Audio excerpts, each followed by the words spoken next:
Hello guys, welcome to my channel Maths radiation.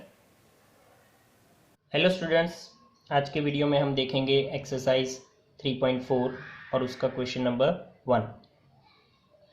पहले start करने से पहले उसकी इंस्ट्रक्शन पढ़ लेते हैं। इंस्ट्रक्शन कुछ ऐसे है कि find the principal and general solution of the following equations.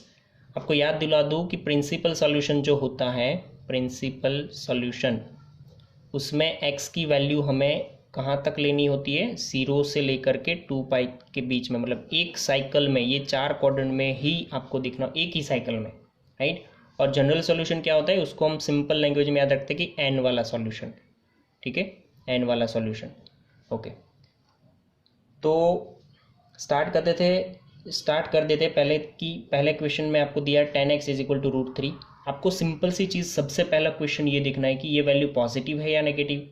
हमें पता चला कि ये पॉजिटिव है, तो क्वाड्रेंट ड्रॉ करके कहाँ पॉजिटिव होता है 10, वो वाले क्वाड्रेंट को मार्क करो। तो मैंने मार्क किया first and third, right, because हम सॉल्व करेंगे प्रिंसिपल सॉल्यूशन, राइट।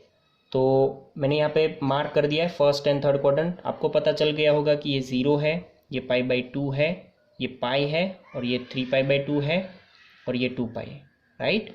चलो, फर्स्ट क्वाड्रेंट में जाना है तो मैं 0 प्लस कर सकता हूँ, थर्ड क्वाड्रेंट में जाना है तो पाई प्लस कर सकता हूँ, इतना आपको पता चल गया। बट पाई प्लस और 0 प्लस कितना, तो उसके लिए सोचो कि √3/2 को होता है। अब साइन नहीं देखनी है, पॉजिटिव ही आएगा, साइन नहीं देखनी है आपको। साइन जो भी है हटा करके बोलना, मतलब माइनस है तो हटा करके बोलो, प्लस है तो प्लस ले लो। तो √3 कब होता है, 10 के टेबल में √3 आता है, π/3 के वक्त √3 आता है, राइट।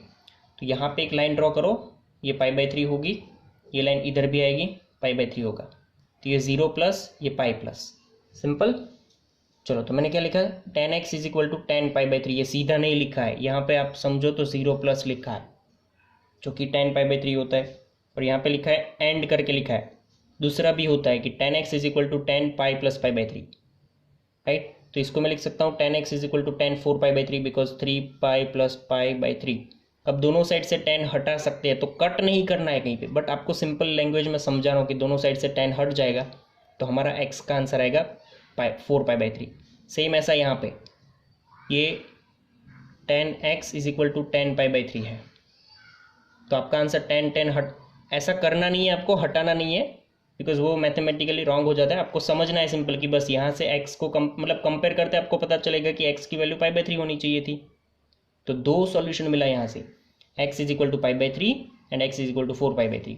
ये जो कि फर्स्ट क्वाड्रेंट में है, ये जो कि थर्ड क्वाड्रेंट में है, तो दोनों ही value are the principal solution of equation, ठीक है। जनरल सॉल्यूशन जो है बहुत ईजी है, बहुत ईजी है, क्योंकि एक बार प्रिंसिपल सॉल्यूशन मिल जाता है तो जनरल सॉल्यूशन फाइंड करना बहुत आसान हो जाता है। 10x इज इक्वल टू √3 था हमारा क्वेश्चन। मैंने यहाँ पे एक ही वैल्यू लिखनी है, मेरे पास दो एंगल आए थे, π/3 भी आया था, 4π/3। उसमें से पहला कौन सा है, आप देखो क्वाड्रेंट वाइज अगर देखोगे तो भी पता चल जाएगा कि फर्स्ट क्वाड्रेंट पहले आता है या थर्ड क्वाड्रेंट। तो हम जानते हैं फर्स्ट क्वाड्रेंट, तो फर्स्ट क्वाड्रेंट में कौन सी वैल्यू 3, π/3, राइट। यहाँ पे जो वैल्यू 3 उसको हम 4π/3 बोलते हैं, राइट, बिकॉज ये π/3 है, सही है, बट पाई के ऊपर π/3 and that is known as 4π/3।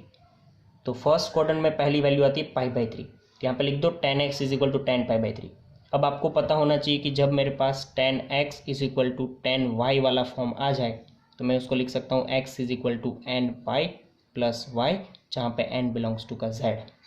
मैंने वही किया कि nπ प्लस π/3, ये जो होता है वो y होता है, और लिख दिया n बिलोंग्स टू z। तो this is my general solution, right. चलो, तो नेक्स्ट क्वेश्चन देखते हैं। सेम मेथड, फंडा समझना आप, जो प्रिंसिपल में किया वही चीज़ मैं रिपीट करूंगा। क्वाड्रेंट देखूंगा पहले, देखो। तो सेकेंड क्वेश्चन है हमारे पास, sec x is equal to 2। मैंने पहले ही बताया था, अगर आपने आगे की वीडियो अच्छे से देखा है तो, कि sec cot एंड cosec, ये तीन में अगर कोई इक्वेशन दिया है तो ट्राई करो कि उसको sec वाला है तो cos में, cot वाला है तो tan में, एंड cosec वाला है तो sin में लेकर के आ सको। बिकॉज मैंने आपको तीन टाइप के ही फॉर्मूला समझाए जिसमें sin, tan एंड cos हो, जिसको आप सॉल्व कर सकते हो, राइट। तो सबसे पहले मैंने यहाँ पे लिखा कि cos x is equal to 1/2, जिसमें किसी को दिक्कत नहीं होनी चाहिए। Sine and sorry cos and sec दोनों एक दूसरे के रेसिप्रोकल है, तो रेसिप्रोकल के लिए तो आपको कोई दिक्कत आनी ही नहीं चाहिए। इसको मैं 1/2 लिख सकता हूँ। दैट्स वाई अब ये 1/2 कब होगा, पहले तो ये आपको पूछना है पॉजिटिव है, तो मैंने बोला हाँ सर पॉजिटिव है, मतलब कि first quadrant and fourth quadrant आएगा। मैंने बोला हाँ सर, बिकॉज क्यों, ऑल एस टी एंड सी, तो ऑल के समय भी और कॉस के समय भी, दोनों समय ये पॉजिटिव रहता है, तो पॉजिटिव वाले क्वाड्रेंट मार्क कर दिए। तो आपको ध्यान से एक चीज़ समझानी है, फर्स्ट में जाना है तो 0 के ऊपर प्लस करना होता है, फोर्थ में जाना तो आपको 2 से माइनस आना होता है। ध्यान से समझना, 0 से माइनस नहीं, बिकॉज फोर्थ में आने के लिए आपको पूरी एक साइकिल घूम करके आना होता है, राइट। तो मैंने क्या किया यहाँ पे, देखो पहले cos x is equal to cos 0 plus π/3, ये समझ में आना चाहिए। π/3 कहाँ से आया, ये क्वेश्चन होना चाहिए। 1/2 कब होता है आपका, cos x is equal to 1/2 कब होता है, तो उसके π/3 के टेबल, मतलब π/3 जब होता है cos में, π/3 के टाइम पे ये क्या हो जाता है 1/2। तो मैंने यहाँ पे हाँ मतलब एक π/3 यहाँ पे भी लिखना है और एक π/3 ऐसे यहाँ पे भी लिखना है, राइट। ये जो भी एंगल आया वो 0 में प्लस, तो 0 में प्लस π/3 किया तो cos π/3 आ गया, cos cos कैंसिल करने का और x इज इक्वल टू π/3 मिलता है।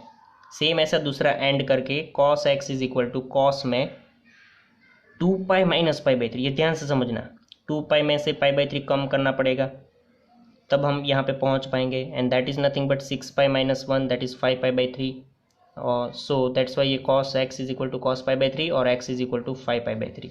तो दो value x is equal to π/3 and x is equal to 5π/3, this is known as the principal solution. Principal solution जो होगा वो आपका 0 से लेके 2π तक के इंटरवल में ही होगा, उससे आगे नहीं होगा। Now moving to the general solution. General solution बहुत सिंपल है, क्वेश्चन लिखो cos x is equal to 1/2, दो वैल्यू मिली होगी उसमें से एक वैल्यू लिख दो cos x as it is, 1/2 की जगह पे π/3 लिखो या 5π/3, तो मैंने बोला 5π/3 बिकॉज फर्स्ट कौन होता है, फर्स्ट क्वाड्रेंट रहता है, फोर्थ क्वाड्रेंट। आप ऐसे घूमोगे तो स्टार्ट करते हैं तो पहले फर्स्ट क्वाड्रेंट रहता है, तो मैंने cos π/3 लिखा। देखो ये cos π/3 लिखना है क्योंकि cos π/3 इज नथिंग बट 1/2। अब आप जानते हो cos x is equal to cos y हो तो x is equal to 2nπ plus minus y हो जाता है, तो इसी हिसाब से 2nπ प्लस और minus π/3 n belongs to z, that is known as general solution. Next question है आपके पास cot x is equal to √3।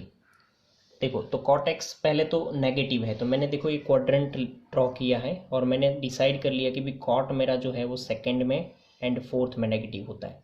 जहाँ पे नेगेटिव है या तो पॉजिटिव है वो आपको डिसाइड करना है, मतलब वो मार्क करना है। इसमें नेगेटिव दिया तो नेगेटिव के लिए मार्क करो, अगर पॉजिटिव देते तो पॉजिटिव के लिए मार्क करते हैं, राइट। अब आपको पता है कि इधर जाना है तो मैं क्या लिख सकता हूँ यहाँ पे पाई माइनस, इधर आना है तो क्या लिख सकता हूँ 2π माइनस, राइट। चलिए तो आपको पहले ये डिसाइड करना, जैसे क्वाड्रेंट डिसाइड हो जाए तो उसके बाद साइन भूल जाओ, साइन नहीं देखेंगे हम। तो सिंपल सोचो कि √3 कब होता है, कॉट के टेबल में √3 आता है, π/6 के वक्त √3 आता है, ठीक है। तो ये π/6 आपका एंगल हो गया। एक लाइन यहाँ पे ड्रॉ करो, इसको बोल दो π/6, एक लाइन यहाँ पे ड्रॉ करो, इसको बोल दो π/6, मतलब π/6 मतलब ये π/6 जितना पीछे आएगा ये π/6 जितना इसमें भी पीछे जाएगा, तो π माइनस π/6 हुआ और ये 2π माइनस π/6 हुआ। तो पहला मैंने लिखा cot x is equal to cot π minus π/6, जिसको मैं 6π माइनस π मतलब कि 5π/6 लिख सकता हूँ। cot x is equal to cot 5π/6, तो ये मेरा क्या बन गया x इज इक्वल टू π/6 बन गया। यहाँ पे मैं लिख सकता हूँ 6 2 12 माइनस 1 मतलब कि cot 11π/6, तो मतलब ये cot x, cot का कैंसिल होकर के x की वैल्यू मिली 11π/6, राइट। दोनों ही वैल्यू जो मिली है वो हमारा क्या हो जाएगा प्रिंसिपल सॉल्यूशन। अब आगे समझो, जैसे ही आपको जनरल सॉल्यूशन चाहिए तो आपको क्या करना है, क्वेश्चन लिख दो cot x is equal to minus √3। अब आप यहाँ पे लिख सकते हो कि cot x is equal to, इसमें से दोनों में से कौन सी वैल्यू लेनी है, पहली जो आती है वो 5π/6 सेकेंड क्वाड्रेंट में होता था, 11π/6 फोर्थ क्वाड्रेंट में, तो मैं यहाँ पे लिख सकता हूँ cot 5π/6, बट ये मेरा गलत हो जाता, रॉन्ग हो जाता। तो इसके लिए मैं क्या कर सकता हूँ, क्योंकि cot का आपके पास कोई नहीं है, तो इसको मैं कैसे कन्वर्ट करूँ, tan x is equal to minus 1/√3। Answer फिर भी सेम ही रहता आपका कि tan x is equal to 10 5π/6। ठीक है, अब आपको पता है कि x is equal to n π plus और माइनस 5π/6। इसको भी आप 10 करके ट्राई कर सकते हो, सेम में आंसर आएगा, कोई फर्क नहीं आएगा, राइट। तो ये मेरा हो गया क्वेश्चन नंबर 3। अब मैं आपको क्वेश्चन नंबर 4 जो है वो होमवर्क में देता हूँ। आपको क्वेश्चन नंबर 5 से स्टार्ट करना। तो गाइज थैंक यू।